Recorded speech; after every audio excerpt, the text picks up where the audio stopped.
एक बात याद रखो, मैं कुछ नहीं चाहता हूं, बस इतना चाहता हूं कि तुम्हारे घर में माँ बाप का स्थान डोरमैट का नहीं होना चाहिए। माँ बाप का स्थान यूजलेस सामान नहीं होना चाहिए। माँ बाप का स्थान हृदय में होना चाहिए।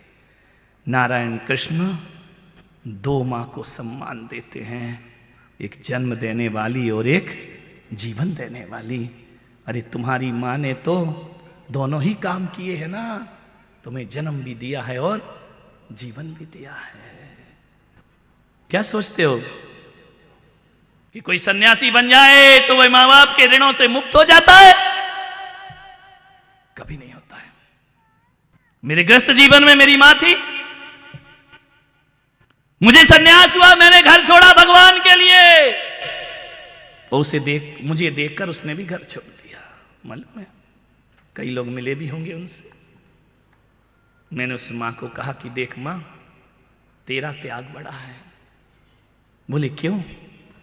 मैंने कहा मैंने भगवान के लिए घर छोड़ा है और तूने मेरे लिए घर छोड़ा है। ध्यान रखना, उसे भगवान की जरूरत नहीं, उसे औलाद की जरूरत थी। ध्यान रखना, मैंने भगवान के लिए भेष धारण किया है, तूने अपनी औलाद के लिए सफेद भेष धारण किया है। मां तुझसे बड़ा प्यार दुनिया में और कौन दे सकता है। ध्यान रखिए, तूने सारे सुख साधन छोड़कर एक संत के साथ लग गई। ध्यान रखना, सफेद वस्त्र धारण कर लिए, धवल वस्त्र धारण कर लिए। और मैं कहता हूं कि मां, मैंने भगवान को पाने के लिए उतनी बड़ी तपस्या नहीं की होगी जितनी बड़ी तपस्या तूने मुझे बड़ा करने में की होगी। ध्यान रखना है, कितनी तप करती है मां अपनी औलाद को बड़ा करने में।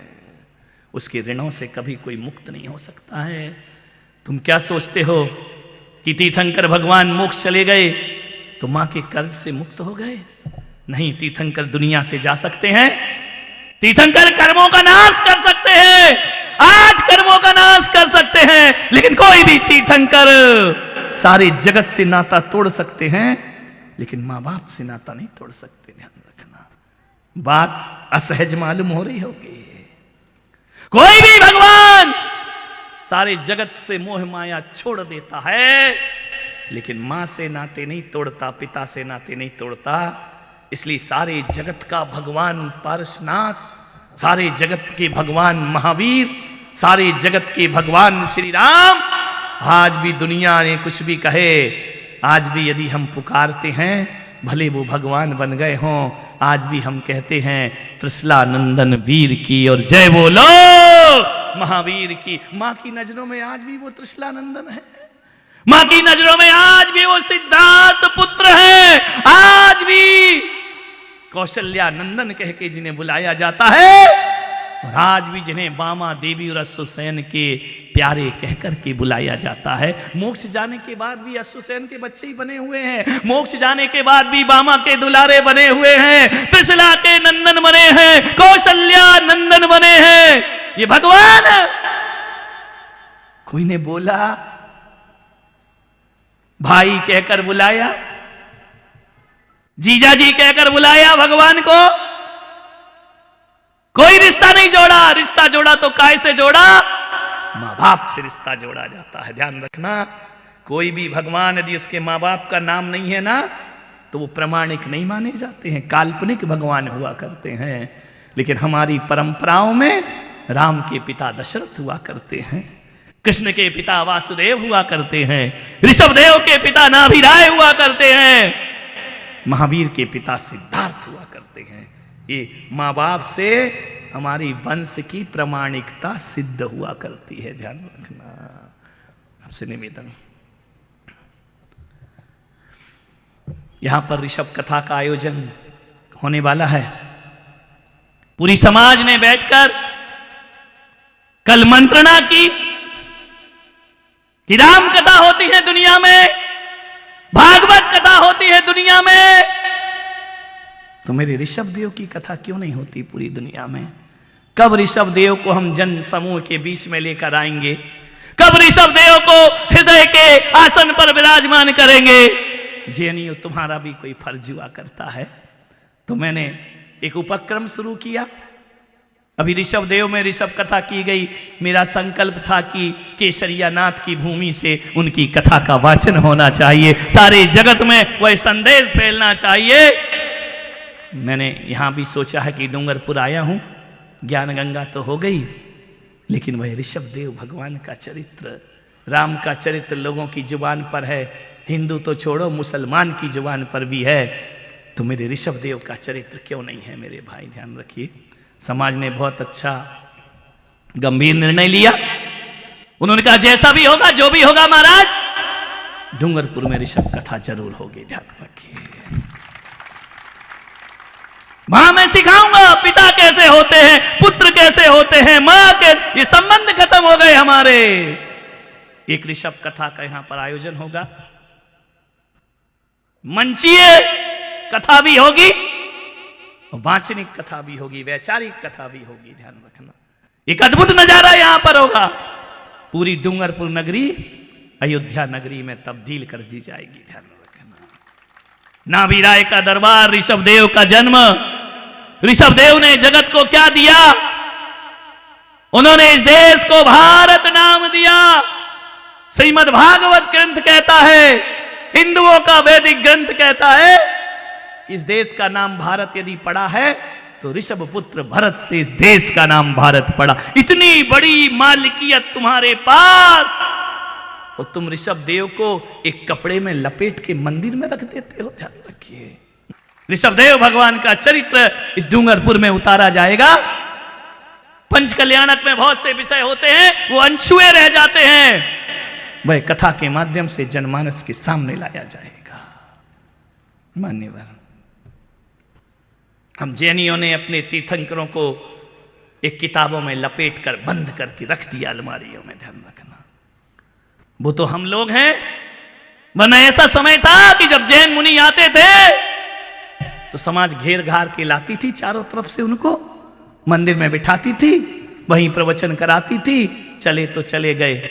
आचार्य विद्यानंद जी महाराज, आचार्य तरुण सागर जी महाराज, इन्होंने कहा कि नहीं, अब हम मंदिरों में सीमित रहने वाले नहीं, हम जनमानस के बीच भगवान महावीर को ला करके खड़ा करेंगे। ध्यान रखना, चार दीवारों से जैन धर्म 7 समंदर पार नहीं पहुंच जाता है, उन्हें बाहर लाना पड़ता है। मेरे भाई, सौभाग्यशाली होंगे वो लोग, नाटक में ही सही।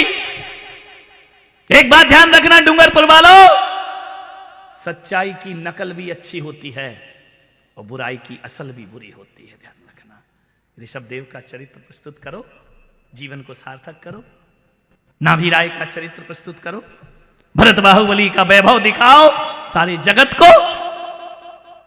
मुझे मालूम है कि मैं अपने ऋषभ देव के लिए डूंगरपुर से निराश नहीं लौटूंगा। ध्यान रखना है, ऋषभ देव को डूंगरपुर के घर घर में पहुंचाने का मैं प्रयास करूंगा। ध्यान रखिए, बात बहुत है, समय हो गए हैं, आपके 10 मिनट ज्यादा हो गए हैं, बात को समेटता हूं। वृद्धाश्रम में वो मां चली गई, बेटा 500 रुपये महीने भेजता है वृद्धाश्रम में।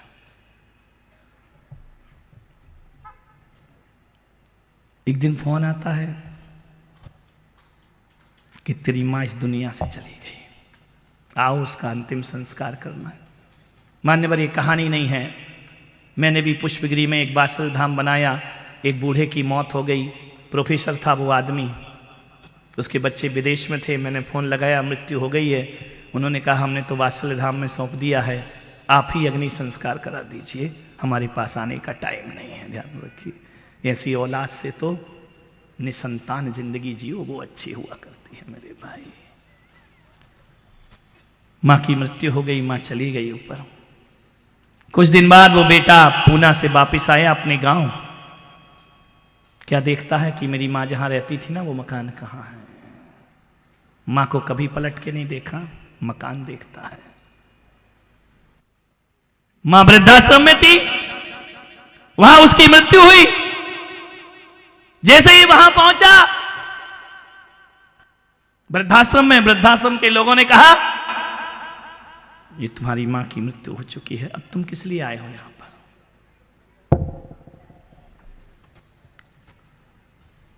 एक बात याद रखो, ये तुम्हारी मां जब मरती रही ना, अंतिम सांस तक उसने तेरा इंतजार किया कि तू जरूर आएगा, लेकिन तुम नहीं आए। जाते जाते एक चिट्ठी देकर गई है, एक लिफाफा। क्या है लिफाफे में? उसके लिफाफे में 2800 रुपये रखे थे। 2 साल में उस मां ने 2800 रुपये जोड़े थे और एक चिट्ठी रखी थी कि बेटा बहुत इंतजार किया कि तू आएगा, तू नहीं आ पाया। देख बेटा, इतनी परमात्मा की कृपा रही इस वृद्धाश्रम में, इतनी सेवा की वृद्धाश्रम के लोगों ने मेरी, 1 रुपया भी खर्च नहीं किया। जो 500 रुपये भेजता रहा ना, वो मैंने बचा के जोड़ के रखे, और मैं इसमें थी कि जब तू आएगा तो ये पैसा तुझे जरूर लौटाऊंगी। बेटा ये पैसा रख के जा रही हूं। बेटे ने देखा कि मेरे भेजे हुए नोट मां ने संभाल के रखे। उस मां ने लिखा, बेटा ये पैसा इसलिए दे रही हूं कि मेरा बेटा इस काबिल था कि 500 रुपये भेजता था, कल तेरा बेटा इस काबिल नहीं हुआ, वृद्धाश्रम में भेजेगा ना, तो मां की दौलत तेरे बहुत काम आएगी जिंदगी में, ध्यान रखना। क्योंकि तूने तो 500 भेजे, लेकिन तेरी औलाद हो सकता है तुझे 500 भी ना भेजे। ते मां अपनी विरासत उस समय तेरे बहुत काम आएगी। और एक बात और बेटा, मैं वो अभागिन मां रही जो जिंदगी भर अपनी औलाद से मां शब्द सुनने को बेताब रही। एक बार तू मुझे कुछ नहीं देता, बस मां कह के बुलाता, मेरा जीवन सार्थक हो जाता। लेकिन ऐसी अभागिन मां, एक बात याद रखना डूंगरपुर वालों, मां तो सबको अच्छी मिलती है, लेकिन हर मां को औलाद अच्छी नहीं मिला करती है, ध्यान रखना। बेटा एक बार तू मुझे मां कह देता ना, तो बड़ी शांति से मर जाती मैं। लेकिन आज मैं जाते जाते एक राज तुझे बता करके जा रही हूं। बेटा तूने मुझसे नफरत की इस वजह कि मेरी एक आंख नहीं थी, लेकिन तुझे मालूम है ये एक आंख मेरी तो थी जब तू पैदा हुआ था ना, तो तेरी एक आंख नहीं थी, ध्यान रखना। और मैंने सोचा कि मेरे बच्चे को लोग काना कह करके चिढ़ाएंगे, मेरा बच्चा दूसरों के लिए मनहूस बनेगा, मेरा बेटा दूसरों के लिए अपशगुन बनेगा। बेटा जो दिन मैंने देखे वो तू ना देखे। आज कानी मैं पैदा नहीं, काना तू पैदा हुआ था, और उसी समय मैंने अपनी एक आंख निकाल कर तेरी आंख में लगाई थी, ध्यान रखना। जिसकी वजह से आज तू दोनों आंखों से देख रहा है ना, वो एक आंख मेरी दी हुई है, ध्यान रखना। लेकिन मैंने कभी तुझे राज नहीं बताया। मान्यवर, मां होती है, मां से बड़ा दुनिया में कोई नहीं होता है। मैं आज इतना ही आग्रह कर रहा हूं कि यदि थोड़ा भी मेरे प्रवचन या मेरा सम्मान करते हो, पुलक सागर के सम्मान में थोड़ी कमी कर लेना, मेरा कुछ नहीं बिगड़ेगा। माँ बाप के सम्मान में कभी कमी नहीं करना अपनी जिंदगी में, ध्यान रखिए। माँ बाप को जिन्होंने बाहों का झूला झुलाया है ना, उन्हें अपनी पलकों पे बिठा के रखो मेरे भाई। कितने दिन की जिंदगी है उनकी? थोड़े दिन की है ना। जिन्होंने अपनी जवानी तुम्हारे लिए बर्बाद की, तुम उनका बुढ़ापा तो आबाद कर दो मेरे भाई, ध्यान रखिए। अश्क में भीगी हुई मुस्कान का हम क्या करेंगे, छल फरेबों में मिले सम्मान का हम क्या करेंगे। औलाद ही जब माँ बाप के काम ना आ सकी, तो पूछते मंदिरों में भगवान का हम क्या करें। कौन था मैं? किसी के लिए खाली सूखा भूखंड, तो किसी के लिए मुंबई से अहमदाबाद के बीच आने वाला सिर्फ एक जमीन का टुकड़ा। किसी व्यापारी के हाथ लगता तो हजारों की तरह एक और रिसोर्ट बन जाता। किसी बिल्डर के हाथ लगता तो लाखों और की तरह मैं भी एक टाउनशिप बन जाता। लेकिन मेरे भाग्य में करोड़ों में एक होना लिखा था। मेरे भाग्य में आचार्य श्री पुलक सागर जी का आशीर्वाद लिखा था। नरेन्द्रं फणीन्द्रं सुरेन्द्रं अधीशं शतेन्द्रं सुपूज्यं भजे नायशीशं मुनीन्द्रं गणेन्द्रं नमो जोडिहातं नमो देवदेवं सदा पार्श्वनाथ।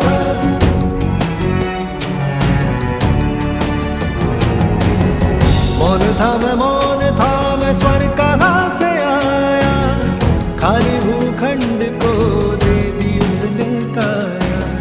मौन था मैं स्वर कहाँ से आया, खाली भूखंड को दे दी उसने काया।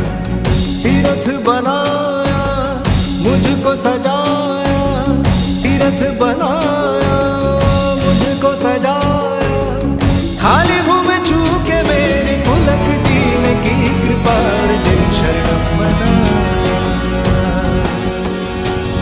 तीर्थधाम जिन शरणम यही त्रिकाल चौबीसी, छात्रवास जिन शरणम यही है निर्जरा कुटी। यही है ध्यान मंदिर सामयिक गुफा, यही नवग्रह जिनालय त्रिमूर्ति भी दिखे यही।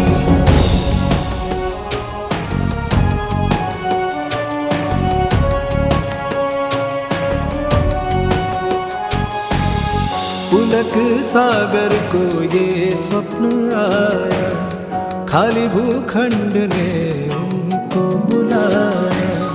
पुलक सागर को ये स्वप्न आया, खाली भूखंड ने उनको बुलाया। खोई हुई भूमि ने खुद को पाया, बंजर धरती पे पुष्प खिलाया। पारसनाथ के पाके दर्शन, पारसनाथ के पाके दर्शन।